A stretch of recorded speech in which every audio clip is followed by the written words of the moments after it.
Goedemorgen meneer, kan ik u misschien helpen? Dag, ik ben Leijs Spreeuwenberg en wie is het?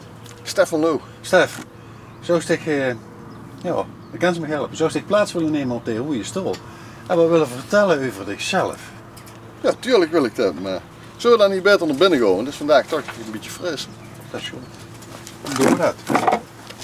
Doe maar, ik loop achter de aan.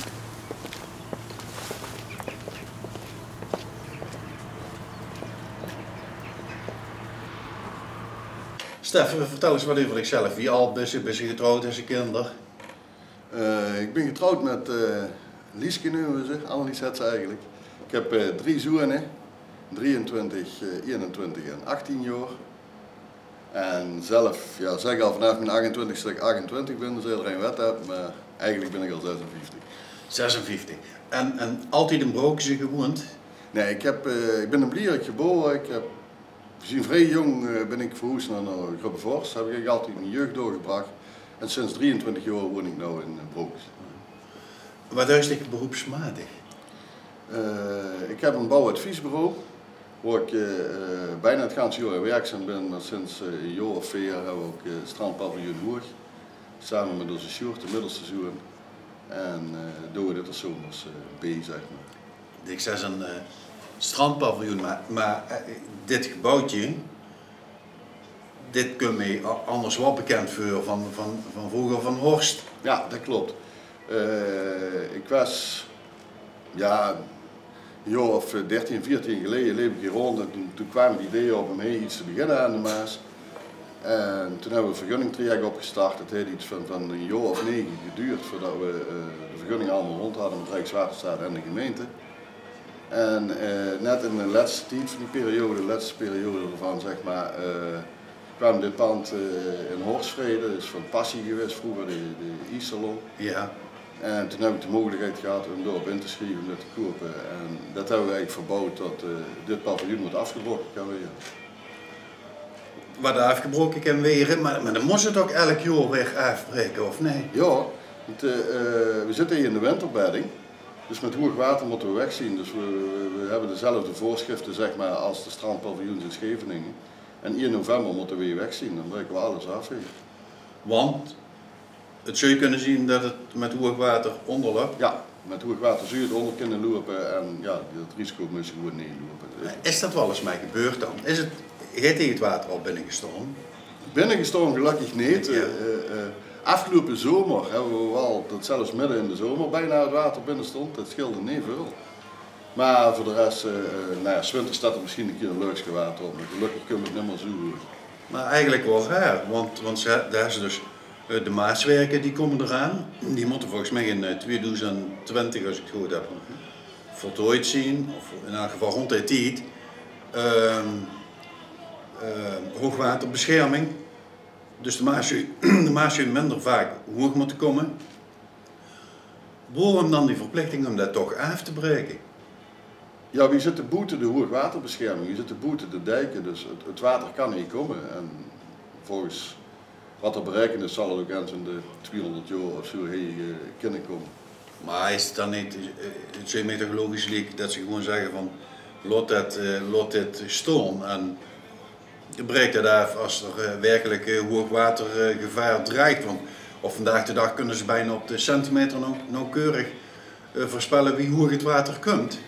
Nee, dat ben ik met de Jens, maar ja, zo is de waterwetgeving in Nederland en dat wist ik ook van tevoren, dus daar moeten we niet moeilijk over doen. Nee, maar is er niet de mogelijkheid dat ze toch zeggen van nou laat de meest elementaire zaken staan, maar zorg wel dat het weg is als er hoog water komt? Dat zit er op dit moment niet in. Moet er toch andere hier en aan het roer staan in Maastricht? Ik denk het wel, ja. Ja. En dat betekent dus elk jaar in het voorjaar vanaf wanneer museum ontstaan dan? Vanaf eind maart mogen we weer beginnen met bouwen, maar dat is te vroeg. Dan is, ja, is er zelfs een kans op hoog water. Als er in de Ardennen sneeuw ligt, ja, dan kan er nog van alles gebeuren. Ja. Vanaf eind maart? Eind maart. 1 maart. Ja. Tot november. Dus, en in de wintermaanden wordt het afgebroken. Ja. Wie lang duurt het voordat het afgebroken is en opgebouwd? Ja, afbreken dat gaat altijd redelijk snel, moet ik zeggen. Opbouwen duurt wel langer, dan moest er van alles afwerken en aanpassen. Maar gelukkig heb ik heel veel vrienden en bekenden die altijd meehelpen door het seizoen en vooral met bouwen. En ja, dan gaat het echt snel. We hebben een eigen trailer waar alles in kan. Dus, Ja. Hey, Stef, maar dit ligt hier tamelijk open in een ja, zeg maar ruimtelijke omgeving. Heb je geen last van zeg maar huftergedrag van jongeren? nee, zo is de jeugd In Broekjes zijn allemaal die brave. Ja, ik wil niet zeggen dat ze braaf zijn, maar ze vernederen niet zo mal uit, gelukkig. Wat is voor dich de reden geweest om precies hier om te zitten met dit paviljoen?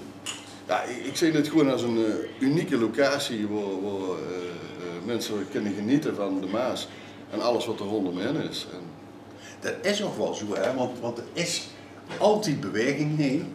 Het veer ja, gaat altijd dezelfde kant op en weer terug. Ja. Nee, maar er is altijd wat te doen, altijd wat te zijn. En het lijkt volgens mij ook heen aan een wandelroute of een fietsroute. ja, een wandelfietsroute, knooppuntenroute, wat hebben we, wandelen aan de Maas, of je hebt het allemaal. Ja. Allerhande routes lopen hier in ieder geval voorbij. Zelf hebben we ook nog wandelroutes uitgezaagd. We zitten hier aan een haventje wat gelukkig ook af en toe gebroekt wordt. Ja, Dus- dat haventje heeft wordt ook geboekt. Ja, dus helaas kunnen er binnen alleen maar kleinere buurtjes zijn, maar ook in de boetekal weer een buurt aangelegd. Zomers die wat leuker meer afkomen of gewoon passanten. En Ja. dat geeft nog meer beweging op de Maas, wat gewoon heel leuk is om te zien. Nou, hij weet net over de Maaswerken. Ik neem aan dat het al voorgelegd is van wat er allemaal gaat veranderen, of toch niet? Of is er al plannen van gezien? Ik heb wel plannen gezien, ik verdiep mezelf ook wel in dingen die gebeuren rondom Osdorp. En ik probeer er zoveel mogelijk bij betrokken te zien, dus ik weet er wel een en ander van. Ja. Is dat ten gunste van de ondernemers hier in Broekse? Wat zij hieronder aan de Maas en Broekjes zelf gaan doen, dat is zeker ten gunste van de ondernemers. Ja. Ja. En dat pakken ze heel mooi aan, moet ik zeggen. Eigenlijk een overleg met iedereen. Ja. Ja. Dus Waterschap Limburg en zeg maar de provincie Rijkswaterstaat die luisteren wel naar wat de wensen zien van de ondernemers en de inwoners. Ja, heel zeker. Dat gaat dan helemaal via het projectbureau Ooie Watsen. Ja. En daar werkt perfect. Dat is Ja. echt super. Ja. Welke mensen komen hier zo al? Mensen uit het dorp natuurlijk. Maar ook mensen uit de omliggende dorpen. Uit Duitsland zien er verschillende al echt dat we kunnen zeggen die huren bij de vaste klanten. Dat is Ja, gewoon- maar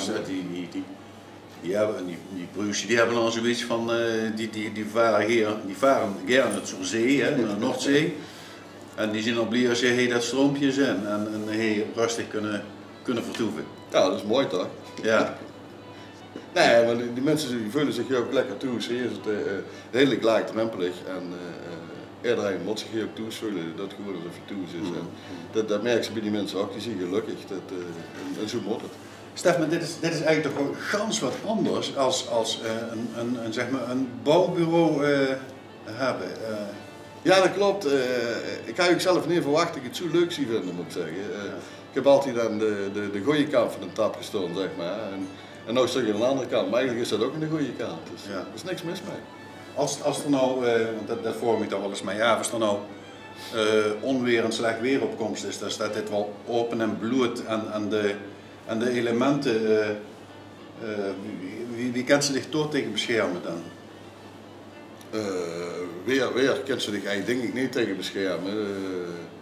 Ik moet zorgen dat ze op die rij opgeruimd is, wat boete staat, wat weg kan wij. Stormvast. En voor de rest kan er weinig gebeuren. Ik zei het, de beschouwd, dat is 3 zoens. Ja. Einde zit mij hier in Ja, Hoeg. onze short, ja. Ja. En die echtgenote, Annelies, Ja. wat doet die? Die werkt bij Stichting Dichterbij. Oké. In Oerstrum zitten die en Ja. daar werkt ze dus met mensen met een beperking. Ja. En help, als die druk is, helpt de ganse familie van hele- Lomij. hele familie, wie het vroeger werkte zeg maar, zo werkt het heen. Hoor. Ja, ja. Dat betekent wel 7 dagen in de week in het seizoen, of niet? Ja. Maar als ze dat leuk vindt, is dat geen belasting. Dan is dat gewoon die een hobby. En wat is er dan een winterdag? Winterdag heb ik het bouwadviesbureau en wat ik zomers ook doorgaat, hoor, maar dan probeer ik dat zoveel mogelijk te combineren, ook van Heehoed. En verder de voorbereidingen voor het nieuwe seizoen weer. We maken ieder jaar toch wel een planning en plannen en nieuwe bieren. En, ja, we verzinnen van alles. Plannen voor de toekomst, voor het volgende seizoen alweer. Wat staat er dit jaar dan op het programma? Nou, we hebben 11 mei hebben we 150 jaar Limburg. Dan bestaat Limburg 150 jaar als ziende bij Nederland. En daar maken we een leuk feestje van met heel veel lokale artiesten die een nummer komen zingen. We hebben in het Limburgs neem ik aan? In het Limburgs, jazeker. Ja. En we hebben de Spaaks nog dit jaar. Clemens van de Vende komt nog. We hebben nog meer lokale artiesten die komen rond de bouwvak door, bouwvakactiviteiten. Ja. Maar vindt dat dan niet binnenplaats of boete? Boete. Eigenlijk alles wat we organiseren vindt boete plaats, omdat we binnen gewoon te weinig plek hebben. En we zien echt weer eens afhankelijk dat wij denken. Maar... Werkt dan gemeente dan ook mee? Want ik bedoel, dus als we dan toch wel een vergunning of zoiets voor moeten hebben, nog niet als muziek... Ja, daar vragen we gewoon officieel als vergunning voor aan. En ja, dat is een beetje moeilijk om van tevoren te zeggen wat voor weer het wordt. Ja. Dus ja, daar moet nog wel eens wat mee geschoven weer, dat klopt. En wie zit het eigenlijk met de ondernemers onderling in Brokense, Stef? Want daar is het Maas Hotel, daar is Bekerstoffel, daar is wat is het, Maaspaviljoen, daar is Maaszicht. Ja. Dat zijn toch ondernemers die eigenlijk in dezelfde branche zitten? Ja. Eigenlijk amper 100 meter uit elkaar. Ja, dat klopt. Ja, ik denk dat we elkaar alleen kunnen versterken als we samenwerken en in ieder geval niet allemaal hetzelfde gaan doen. Zodat de mensen kunnen kiezen. En, ja, ik wil ook niet iedere dag een boterham pinden kiezen. Dus zo is het heel ook. Ze moeten dan een keer door gaan zitten, dan een keer door. Je wil ook een keer een cakeje, hè? Ja, bijvoorbeeld. Nee, maar ik kan me indenken dat het voor, ik zou me kunnen indenken dat het voor een klein dorp wie Brokense toch wel lastig is met zeg maar zoveel horeca bij elkaar. Maar met Dixest, dat is absoluut geen probleem. Nee, want in zomerdag, in de lente, de zomer, de noorzomer, daar komen heel voldoende mensen langs en aan. Want ze zeggen, daar kunnen we allemaal een boterham aan verdienen. Ja, dat wordt alleen maar steeds meer. En ook als je kijkt wat er aan vakantieparken zit, in zowel de Maasduinen als de andere kant bij Meerdal, Schatbergen. Er zitten miljoenen mensen extra en die komen ook deze kant uit. Die mensen willen ook een keer van Pagen af. En verder de dagjesmensen, want ja, die eerste toerist is in feite die een buurman. En, ja. Dus daar zien er heel veel. En maar daar door al dat werk waar thuis waar het ganse gezin bij betrokken is, heb zich natuurlijk weinig tijd voor andere hobby's of sport of noem maar op. Ja, dat klopt, maar ik heb, dit is mijn hobby. Dus dat is al makkelijk. En verder heb ik nog een hobby als ziende pokeren, motorrijden en zo. Maar dat zit allemaal op een heel licht beetje, ja, helaas. Ja, pokeren dat tel ik toch niet onder sport, of wel? Ja. Denksport? Bijvoorbeeld, ja, darten is ook een sport. Dus. Ja. Zeggen ze tenminste. Ja. Wat is voor dich de meest ideale dag voor dit paviljoen? Mijn ideale dag is dat het goed weer is en dat iedereen gelukkig is. Maar ja, goed weer is relatief, hè? Want wat voor de ene goed is voor de andere niet goed. Nee, dat klopt, maar als het niet te hard waait en de temperatuurtjes zo ze boete gaan zitten, vind ik het goed. Zonke erbij? Ja, dat zou je mooi zien. Ja. Ja, dat is er niet altijd voor te zeggen. Nee, dat is niet inderdaad. Hey, en je zei snel dat ik kom ook veel, ik kom ook regelmatig Duitsers. Ja. Hij steekt wel eens mij gevraagd aan die mensen waarom dat ze zo hierheen terugkomen. Ja, we praten er heel veel mee, maar dat komt ook omdat het laagdrempelig is en die mensen zich thuis voelen. En waarom die hier komen is voor de rust en voor de omgeving, vooral voor de omgeving. Lekker wandelen, een mooi uitzicht. En hier in zo'n Maas is altijd wat te beleven, dus dat is goed. Stel je voor, we kregen een zomerdag hoog water en dit dreigt onder te lopen. Wat moet er dan gebeuren? Denken ze het dan af of zeggen ze van we gaan het proberen te beveiligen op de een of andere manier? Nee, we moeten daar afbreken als het echt hoog water wordt. Dus op dat moment wordt het halve dorp ingeschakeld. Want het vorig jaar, Stef, was dat best wel kritiek, hè? Het water tot aan het terras gestaan. Ja, dat klopt, ja. In zomerdag. Heel kritiek, er was zelfs de kritiek dat ik s'avonds de koelingen alles hoog gezet heb op kratten. En gelukkig was het verder niet nodig om iets te ondernemen. Ja, want dan zou het seizoen voor dich ook desastreus zien geworden. Ja, dan heb ik geen zin om nog niet op te bouwen. Want het is natuurlijk een feit, als je zo'n boot kijkt, hij maakt de Maas aan een bocht. Er zit een boetekant van de bocht, dat betekent B-hoogwater, dat de stroming ook nog relatief hoog is.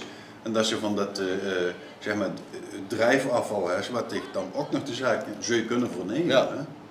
Nou, maar dat is ook gewoon, we moeten wegzien, dat weten we, dus dat moeten we ook gewoon doen. Dus nou hoop ze toch wel dat we in de zomer kregen die helemaal aan die wensen voldoet. Af en toe wat regen, liefst 's nachts. En nu vandaag temperaturen van zo'n 24 graden, een zonnetje erbij, niet al te veel wind. Tweede weer, dat had ik tegen. Nee, dit broei ik. Dit was dan de weersverwachting voor het komende jaar. Nee, maar dat zul je wel het meest ideaal zien. Ja, nee, dat is zeker het meest ideaal. En hier kunnen ook, hier kan iedereen trekken. Ja. Ouderen, jongeren, kinderen kunnen heen spelen. Wel even opletten vanwege de Maas natuurlijk, met die kleintjes. Ja, maar dat zit toch altijd de elders bij en die hadden dat wel in de gaten. Ja, want dat moet wel. Ja. Stef,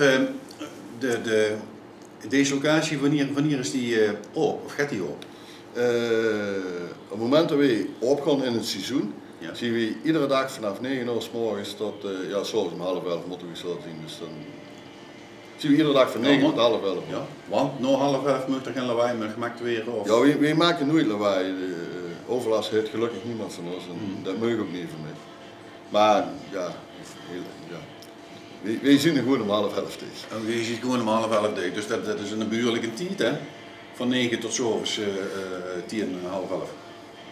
Ja, maar voor mij persoonlijk vind ik 10:30 eigenlijk nog te vroeg. En ik probeer ook in gesprek te blijven, kijken dat we dat ooit kunnen verlengen. Want de mensen gaan s'avonds om 8, 9 uur nog een keer een rondje wandelen en die willen je ook even op het terras zitten. En dan is het wel mooi als ze gewoon tot 11:30 kunnen blijven zitten. Ja, maar het is echt wel lange dagen, hoor.